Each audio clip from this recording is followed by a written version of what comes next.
living life, everyday, late at night.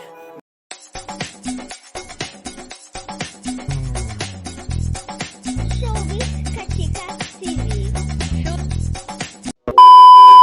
Hello mga kachika! Last 2 days nga May 7, 2025 ay lumipad nga papuntang South Korea ang Asia's multimedia star na si Alden Richards. Ito nga ay para umattend sa international premiere night ng Mission Impossible 8. Ang Mission Impossible 8 or MI8 The Final Reckoning ay pinagbibidahan nga ng Hollywood actor na si Tom Cruise. At talaga namang tuwang-tuwa nga ang kanyang mga fans dahil finally ay release na nga ang kanyang pelikula.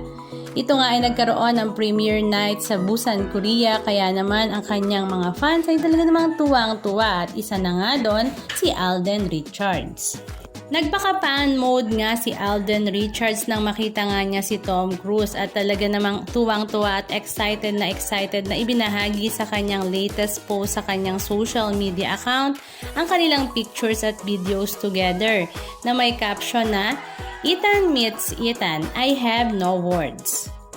At ayon nga sa GMA Kapuso, Alden Richards meets Tom Cruise. It's a mission accomplished for Alden Richards as he finally came face-to-face with Hollywood action legend Tom Cruise.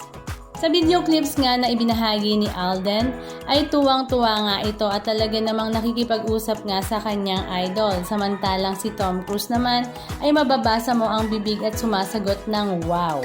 Kaya naman, it's a milestone nga para sa ating pamdansang bae na si Alden Richards. Halika at panoorin natin ang ilan sa mga video clips ganap na kanyang ibinahagi.